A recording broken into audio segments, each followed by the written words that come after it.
विकास पे अगर बात करें तो विकास केवल उत्तर प्रदेश से ही लापता नहीं है। हम पूरे देश में ढूंढ रहे हैं।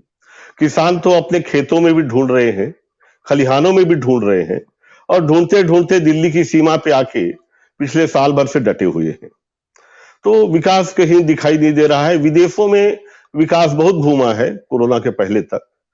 लेकिन हमारे देश में अगर विकास की बात करें, तो खेती की बात करें, तो भारत की खेती मैं हमेशा कहता हूं आईसीयू में है। बहुत चिंताजनक स्थिति है और खेती की दशा को सुधारने के लिए कोई ठोस प्रयास अगर पिछली सरकारों की बात करें तो मैं उनको भी कटघरे में खड़ा करता हूं, लेकिन इन 7 सालों में तो हद हो गई है। खेती किसानी के नाम पे 3 बिल जो लाए गए हैं, इनके जिन लोगों के लिए लाए गए उनसे पूछा तक नहीं। स्टेक होल्डर से बिना चर्चा किए ले आए, ये बिल इनके एजेंडा में भी नहीं थे। और अगर किसान कह रहे थे कि इन्हें आप रख दीजिए, सुप्रीम कोर्ट कह रहा है इनको लपेट के रख दीजिए, बावजूद ये जिद में अड़े हुए हैं कि तीनों बिल को हम लागू करेंगे। तो अब विकास की अगर बात करें, अगर खेत खलिहान में नहीं है, बाजार में नहीं है, तो विकास है कहां? आंकड़ों की बात अगर करें तो उत्तर प्रदेश की अगर बात करें तो विधानसभा में इनके जो सवालों का जवाब इनके मंत्री ने दिया है, मौर्य जी ने, उनके अनुसार लगभग 12.5 लाख बेरोजगार बढ़े हैं। अब 12.5 लाख आप दिए अगर जलाते हैं तो उससे मुझे कोई परहेज नहीं है, बड़ा अच्छा दृश्य होता है। और 12.5 लाख आप दिए जलाएं, बड़ी अच्छी बात है, लेकिन ये 12.5 लाख जो बेरोजगार बढ़े हैं, ये कुलदीपक है। आप उस प्रदेश की बात कर रहे हैं जहां 16% ग्रेजुएट बेरोजगार है। मैं अदृश्य बेरोजगारी की तो बात ही नहीं कर रहा हूं जो कृषि क्षेत्र में है। तो आपने इन परिस्थितियों को सुधारने के लिए क्या कहा? मैं जुमलेबाजी के अलावा कहीं कुछ नहीं देख पाता हूं। इंदिता जी, मैं अर्थशास्त्र का छात्र हूं और मूलतः किसान हूं। ना मुझे कहीं खेत खलिहान में दिखता है, ना बही खाते में मुझे दिखता है। नोटबंदी की अगर बात हम नहीं करेंगे, 8 तारीख जो कल गुजरी है, 2 मायने में महत्वपूर्ण है। एक, 8 तारीख को इन्होंने 2016 में नोटबंदी की थी। दूसरी, 8 तारीख ही माननीय लालकृष्ण आडवाणी जी का जन्मदिवस भी है। और लालकृष्ण आडवाणी जी वो शख्स है जो आपने आप बाबा के राम की बात कही, तो ये इनको लालकृष्ण आडवाणी जी ने जो 25 सितंबर 1990 में जो रथ यात्रा सोमनाथ से निकाली थी, इनको राम का पारस पत्थर दिया है जिसके जरिए सीट बनाए हैं। तत्काल इनको 1991 में ही आप देखिएगा कांग्रेस के बाद सबसे बड़ी पार्टी उत्तर प्रदेश में बने रथ यात्रा के बाद।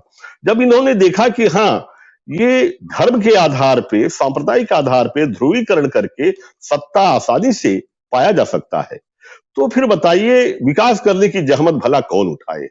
तो ये जहां ये विकास के नाम पे चुनाव लड़े, आप सामने देख लीजिएगा उठा के, जब ये विकास के नाम पे चुनाव लड़े थे 2014 में, 13-14 में, तो ये बुरी तरह से हारे थे। अटल जी के समय इन्होंने इंडिया शाइनिंग और विकास की बात करी तो हारे थे। तो अब इन्होंने उसे विकास को छोड़ दिया है और ये पूरी तरह से आश्वस्त है, पूरी तरह से आश्वस्त है कि चाहे कितना भी दुखी हो, चाहे कोरोना से हर घर में मौतें हुई हो, चाहे ये जलाने के लिए लकड़ी न मिली हो, चाहे ऑक्सीजन के लिए सिसक-सिसक के दम तोड़े हो, लेकिन जब ये मतदाता पोलिंग बूथ में जाएगा, तो तत्काल इसे मीडिया के जरिए, अन्य साधनों के विज्ञापन के जरिए जो भव्य छवि दिखाई जाएगी कि भैया प्रभु राम का इतना बड़ा मंदिर बन गया है, ये महाआरती हो रही है, तो निश्चित रूप से ये धर्म भीरू जनता इन्हें वोट देगी और उस अपने पॉइंट पे पूरी तरह से आश्वस्त है और इन्होंने एजेंडा बिल्कुल क्लियर किया है। विकास के बजाय नाम बदल के विकास करते हैं कि शहरों का नाम बदल दीजिए। अरे शहरों का नाम बदल देने से विकास हो जाएगा? जरा बताइए। अगर नाम बदलने से विकास हो जाए, अगर लोहे के पे मैं सोना लिख दूं तो क्या उसका अंतर्राष्ट्रीय मूल्य बढ़ जाएगा?